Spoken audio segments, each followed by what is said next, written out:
नमस्कार साथियों, फिर से एक नई वीडियो में आपका स्वागत है।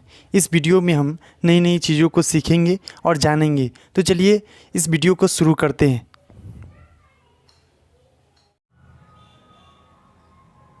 हेलो फ्रेंड्स, फिर से एक नई वीडियो में आपका स्वागत है। आज हम लोग दूसरा अध्याय स्पोकन इंग्लिश का दूसरा अध्याय यानी लेसन 2 को पढ़ेंगे, ठीक है।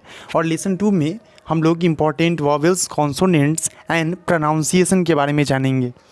आप देख सकते हैं वॉवेल्स का मतलब क्या होता है, स्वर वर्ण होता है। कॉन्सोनेंट्स का मतलब क्या होता है, व्यंजन वर्ण होता है। और प्रोनाउंसिएशन का मतलब क्या होता है, उच्चारण होता है। ये सब हम लोग बेसिक चीज़ जानते हैं और ये जो आपको चल रहा है ये कंटिन्यू चलते रहेगा, पर डे चलते रहेगा, ठीक है। तो जब तक ये स्पोकन पूरा समाप्त नहीं हो जाता तब तक हम दूसरा चीज़ नहीं इसमें स्टडी करेंगे। तो आप शॉर्ट्स वीडियो में आप इसका वर्ड देख सकते हैं, ठीक है। वर्ड मीनिंग अगर स्ट्रॉन्ग करना है तो वर्ड मीनिंग आप शॉर्ट्स वीडियो में देख सकते हैं। बाद बाकी आपको ये जो लॉन्ग वीडियो बना रहे हैं इसमें एकदम बेसिक से बता रहे हैं, ठीक है। जो एकदम कुछ नहीं जानते हैं वो लोग भी आसानी से इंग्लिश को समझ सकते हैं और बोलने के लिए, और उनको वर्ड मीनिंग अगर स्ट्रॉन्ग है, ट्रांसलेशन कुछ बनाएंगे तो वो भी, इसमें भी हम ट्रांसलेशन करवाएंगे। इसके बाद स्पोकन के बाद ज़्यादातर हम लोग ट्रांसलेशन के ऊपर चर्चा करेंगे, फिर 1-to-1 इंटरेक्शन करेंगे, ठीक है, वो ऑनलाइन माध्यम से, ठीक है। तो चलिए सेकेंड चैप्टर में पढ़ते हैं। इसमें क्या दिया हुआ है आप देख सकते हैं। जिस तरह हिंदी वर्णमाला, ठीक है, हिंदी वर्णमाला को स्वर व व्यंजन में बांटा गया है, उसी तरह अंग्रेजी वर्णमाला को भी स्वर और व्यंजन में बांटा गया है।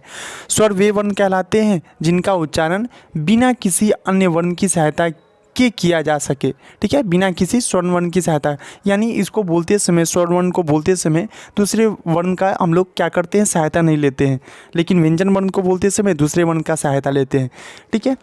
उसके बाद है जैसे अंग्रेजी में ए आई ओ यू, ऐसे ही वर्ण इन्हें वॉवेल्स कहते हैं। और शेष जो बच गए B C D F G H J K L M N P Q R S T V W X Y Z, ये सारा का सारा कॉन्सोनेंट्स कहलाते हैं, ठीक है। बाद में कि आप इसमें एक चीज़ आपको हम बता दें, ठीक है, आप इस बोर्ड पे देखिएगा।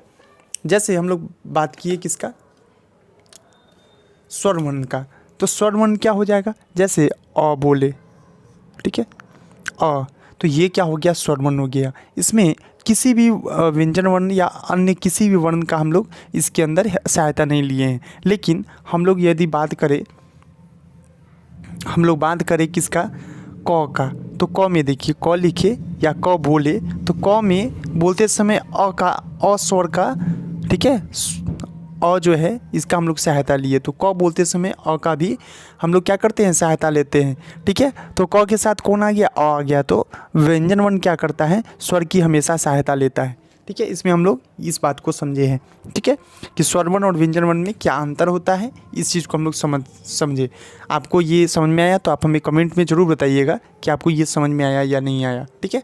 उसके बाद हम लोग चर्चा करें तो आप देख सकते हैं, तो ये ए आई यू को छोड़ के बाद बाकी जो भी बच गए बी सी डी, ये सारा का सारा कॉन्सोनेंट्स कहलाते हैं, ठीक है। और इसके आगे हम लोग बात करते हैं। इसके आगे आप देख सकते हैं विशेष में आपको बताया गया है क्या क्या, उसको ध्यान देंगे। विशेष में देखिए,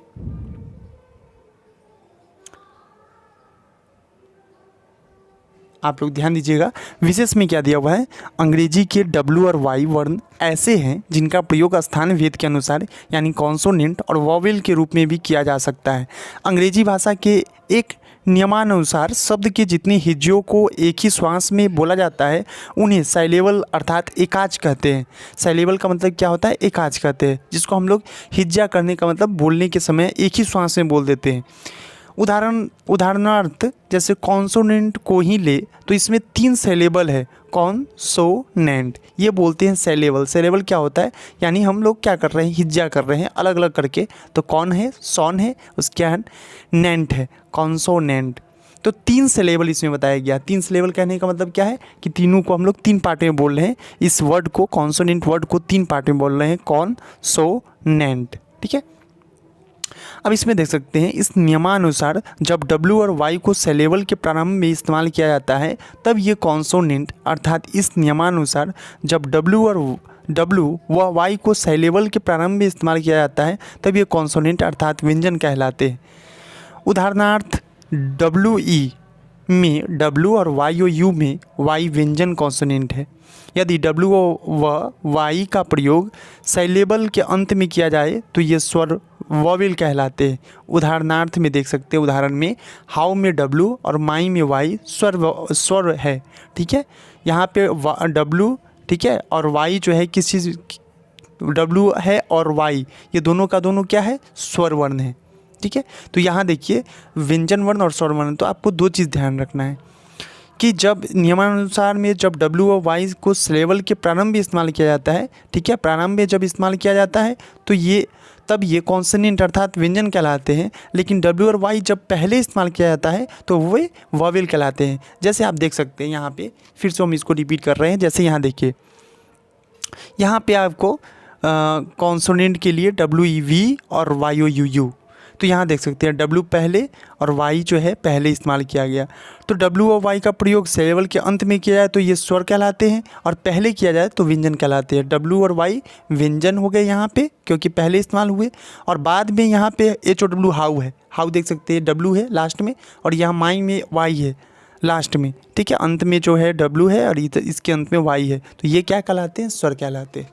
ठीक है, बाद बाकी आप उसके नीचे दे सकते हैं मात्रा प्रभेद। ठीक है, अब इस मात्रा प्रभेद में हम लोग जानेंगे मात्रा प्रभेद क्या होता है, काइंड्स ऑफ वोवेल मार्क्स क्या होता है। तो इसमें देखिए, हिंदी में व्यंजन के साथ प्रयुक्त होने पर स्वर परिवर्तित हो जाता है। इस परिवर्तित स्वरूप को मात्रा कहा जाता है। उदाहरणार्थ में, जैसे उदाहरण में देखिए, हिंदी में क जोड़ आ मिलाकर परिवर्तित रूप का हो जाता है। तो क में आ की मात्रा मिल गया तो का हो गया, लेकिन अंग्रेजी भाषा में ऐसा कोई नियम नहीं है। इसमें वॉवेल्स व कॉन्सोनेंट पृथक ही रहते हैं, पृथक मतलब अलग ही रहते हैं। हिंदी की मात्राओं को रोमन में व्यक्त करने के लिए कई ध्वनियों की सहायता ली जाती है। उदाहरण के तौर पे आप दे सकते हैं, ए से आ बोला गया और यहाँ पर ए से आ ही बोला गया। फिर आई से छोटी, ये जो है छोटी की मात्रा है, ये मात्रा है। ठीक है, और ये डबल ई से बड़ी की मात्रा है, यह दे सकते हैं बड़ी की मात्रा। फिर यहाँ पे यू से छोटा ऊ, ओ से यानी डबल ओ से बड़ा ऊ की मात्रा है, ये मात्रा है। फिर ई से ए की ए है, ए आई से ए है, ओ से ओ है, ए यू से औ है, एन से अंग है और ए से अ है। आर आई से री है, फिर आर डबल ई से री है। ठीक है, उसके बाद एल आर आई से री है, एल आर डबल ई से री है। याद रखेंगे, ये सारा वर्ड आपको कहाँ इस्तेमाल करना होगा, जब हम लोग किसी नेम को लिखेंगे तब इसमें इस्तेमाल करना होगा। ठीक है, उसके बाद हम लोग हिंदी व्यंजनों को रोमन में कैसे लिखना है उसके बारे में बात करें तो यहाँ पर देख सकते हैं, हिंदी के व्यंजन जैसे क, ख, ग आदि को रोमन लिपि में इस प्रकार लिखा जाता है। जैसे लिखने का मतलब क्या है, जैसे इसका इंग्लिश क्या होता है, के का, क का इंग्लिश क्या होता है, के से क्या होता है, ख जी से क्या होता है, ग जी से क्या होता है, घ, तो ये आपको याद रखना चाहिए। ठीक है, जैसे ए से अ, डबल ए से आ, उसी तरीके से यहाँ पे क्या है, के से क, के से क, ये सब याद रहेगा तब तो आपकी कोई भी चीज़ इंग्लिश में उसको ट्रांसलेट कर सकते हैं। यानी नेमिंग के लिए ये वर्ड का आपको इस्तेमाल करना मोस्ट इम्पॉर्टेंट है, ज़रूरी है, तब जाके आप किसी भी दुनिया के किसी नाम को आप लिख सकते हैं आसानी से। ठीक है, तो ये जो था इस लेसन 2 का ये पहला जो है आपको टॉपिक हम बताए हैं, काइंड्स ऑफ वोवेल मार्क्स। ठीक है, और इसके बाद हम लोग कल सेकेंड क्लास में फिर इसके आगे चर्चा करेंगे। ठीक है, क्योंकि ये वीडियो लंबा हो जाएगा तो फिर देखने में आपको अच्छा नहीं लगेगा, तो थोड़ा ही पर डे हम सीखेंगे। ठीक है, ये लेसन 2 है। लेसन 2 जो है इसका, लेसन 2 का समझिए कि एक पेज ही इसमें हम चर्चा किए हैं, फिर कल हम लोग सेकेंड पेज का इच्छा चर्चा करेंगे। ठीक है, तो अभी कंटिन्यू लेसन 2 ही चलते रहेगा। ठीक है, आपको ये वीडियो कैसा लगा तो आप हमें ज़रूर बताइएगा, और अच्छा लगा तो लाइक एंड सब्सक्राइब करना नहीं भूलिएगा। हमसे जुड़े रहने के लिए लाइक और सब्सक्राइब ज़रूर कीजिए।